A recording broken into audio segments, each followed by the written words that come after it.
के घर पे आप में साथ जाना मेरे से। हाँ मेरा डर लगता है। हाँ जाऊंगी। और क्या पहन के जाओगी? मास्क है? मास्क पहना जान। मास्क पहनोगी? हाँ अच्छा ठीक है। अच्छी बात नहीं होती ना, गुनाह होता है, सही है। हिजाब करना पड़ता है। ये प्यारा मास्क है वैसे। फिर मैं लोगों से लिया था, देखो मैं चूड़े पहने हुए, चूड़े मुंदरे पहने हुए, कांटे पहने हुए, हार पहने हुए, हाँ भाई वाह, इतनी टोपी सारी पहनी चीजें। हुई है, इतनी सारी चीजें, बूटी है, कपड़े हैं, मंगा है। सारा कोई नजर आंदा खड़े हाथ मैंने सब कुछ पहना हुआ ठीक है। अस्सलामुअलैकुम, कैसे आप लोग? भी तो सब कह रहे से होंगे, सब ठीक ठाक होंगे। अच्छा जी, मुझे ये बात अब समझ में आ रही है कि लाइबा को यानी कि फातिमा को घर में पागल क्यों समझा जाता है, उससे ज़्यादा बात क्यों नहीं करने दिया जाता। ये बात मुझे अब समझ में आई है, क्योंकि अगर फातिमा ज़्यादा बोलेगी तो वो इन सब लोगों के पोल खोल देगी और इन लोगों की असलियत सामने आ जाएगी। असलियत तो वैसे भी इन गाँव वालों की अब सामने आ ही चुकी है गाइजो। आज मैं आप लोगों को बताऊंगी कि डेली रूटीन वाली आंटी की बेटी वो भी टिकटॉक पे लाइव आती है। नूर के नाम से उसने टिकटॉक पे आईडी बनाई हुई है कि भाभी के साथ मिलकर यानी कि अनम के साथ मिलकर वो अपने हाथों की वीडियोस भी बनाती है, टिकटॉक पे लाइव भी आती है, तरह तरह के मर्दों को वो वीडियोस टैग भी करती है। इसके अलावा जब वो कॉलेज जाती है तो वहाँ जाके भी वो वीडियोस बनाती है। और ये लाइव आना उसने अभी नहीं शुरू किया है, अभी मैंने उसे अभी दरियाफ्त किया है, मैंने उसे अभी ढूंढा है, लेकिन वो काफ़ी अरसे से लाइव आती है। और अगर डेली रूटीन वाली आंटी की बेटी लाइव आती है तो जाहिर सी बात है कि इब्रार भाई साहब की बहन वो भी तो किसी न किसी नाम से, किसी न किसी आईडी से ज़रूर लाइव आती होगी, क्योंकि मैं ऐसा सोच ही नहीं सकती, ऐसा तसव्वुर ही नहीं कर सकती कि इतने बेगैरत किस्म के भाई हों जिन्होंने पूरे गांव को इस काम पे लगाया हो और उनकी खुद की बहनें इस गंदे खेल में मुलविस ना हो। तो ये मेरा जहन ये बातें मानता ही नहीं है। चलें जी, इसमें मज़ीद आगे जाके भी बात करेंगे। वीडियो आज की बहुत ज़्यादा खास और बहुत ज़्यादा मज़ेदार होने वाली है। आप सब लोगों से गुजारिश है कि वीडियो को आप लोगों ने फुल वॉच करना है, लाइक करना है, शेयर करना है। चैनल पे फर्स्ट टाइम आए तो चैनल को सब्सक्राइब ज़रूर करना है। अच्छा जी, कल आप लोगों ने लाइबा की बातें सुनी होंगी, यकीनन जो भी उनकी ऑडियंस है, जो भी हमारी ऑडियंस है, आपने उसकी बातें यकीनन ज़रूर सुनी होंगी। मेरा इशारा लाइबा की उन बातों की तरफ है जब वो सोनिया के घर जाने के लिए तैयार हो रही थी और उसने अपनी भाभी को बताया कि मैं मास्क लगा के जाऊंगी क्योंकि वहाँ पे आदमी होते हैं और ऐसे जाना गुनाह मिलता है। कितनी मासूम और भोली भाली है लाइबा, इसे ये पता ही नहीं कि इसके साथ हो क्या रहा है। इसकी वीडियोस बना के ये लोग सोशल मीडिया पे लगाते हैं, वहाँ पे लाखों लोग देखते हैं और वो बेचारी पगली ये समझती है, और मैं पगली उसे उस सेंस में नहीं कह रही, अल्लाह माफ़ करे, मैं मतलब किसी और सेंस में कह रही हूँ कि वो पगली ये सोचती है कि मैं बाहर मास्क लगा के जाऊँगी ताकि मेरा चेहरा गैर मर्द ना देखें। और मुझे समझ में ये बात नहीं आती कि घर वाले इसे पागल क्यों समझते हैं, इसे नफ्सियाती मरीज़ क्यों कहते हैं। हालांकि पागल तो वो लोग हैं जो इसे ज़्यादा बोलने नहीं देते, इसे बात नहीं करने देते कि ये कहीं घर के सारे पोल ही ना खोल के रख दे, ये भोली भाली बच्ची कहीं सारी बातें ही ना बता दे कैमरे के सामने। मैंने अक्सर वीडियोस में देखा है कि इस घर के बच्चे भी लाइबा पे हंसते हैं, लाइबा की बातें काट देते हैं ताकि वो अपने जुमले मुकम्मल ना करें, ताकि वो अपनी बातें मुकम्मल ना करें।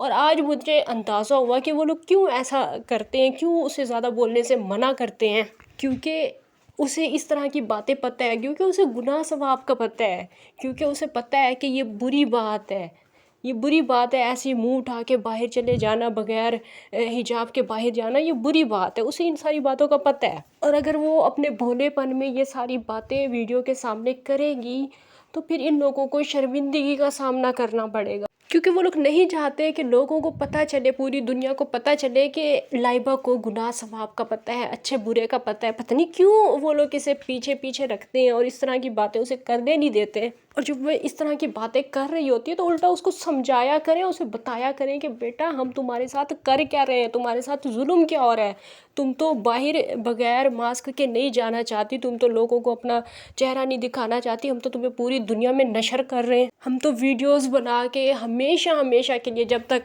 मतलब चैनल रहेगा तब तक, चाहे कोई बंदा इस दुनिया से चला भी जाए तो वीडियोस तो रहती है ना, वीडियोस तो हमेशा रहती हैं जब तक चैनल रहता है। तो उसको बताया क्यों नहीं जाता कि तुम्हारे साथ तो ये जुल्म हो रहा है, तुम अपना चेहरा नहीं दिखाना चाहती, लोगों को, मर्दों को चेहरा नहीं दिखाना चाहती, और यहाँ पे तुम्हारे साथ तो ये जुल्म हो रहा है, क्यों नहीं उसे समझाया जाता। खैर उन लोगों को तो खुद किसी चीज़ की समझ नहीं है, वो क्या बेचारी लाइबा को समझाएंगे।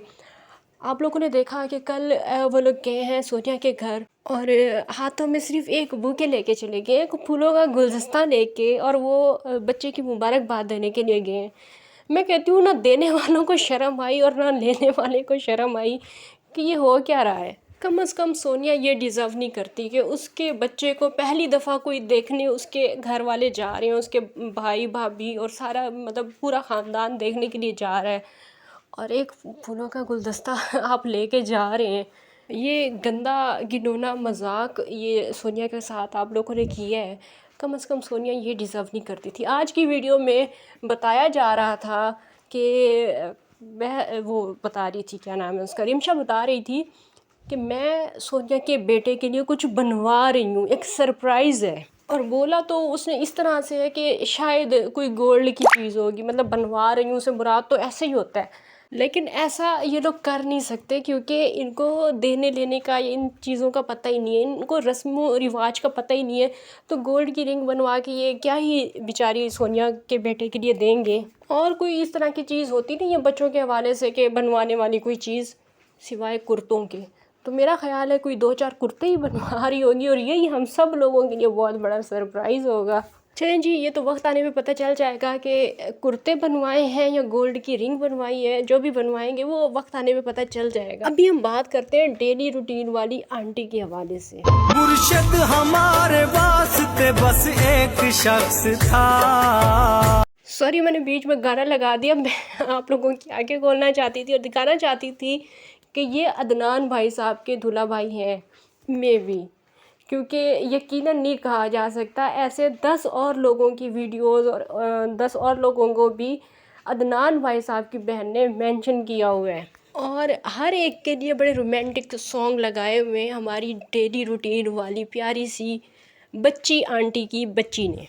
तो हमारी बच्ची आंटी की बच्ची टिकटॉक पे तरक्की की राहों में तेज़ी से सफ़र कर रही है, बहुत ज़्यादा फास्ट ग्रो वो कर रही है। मैंने सोचा कि मैं थोड़ा सा उसे क्या कहते हैं, एक शॉट आउट दे दूँ। तू ही मेरे होठों की खिलती हुई सी हंसी खिला भी पिया तू। तेरे बिन जाना रे ओ जान जा रे ओ जान जा। खा के कहो, मुस्कुरा के कहो।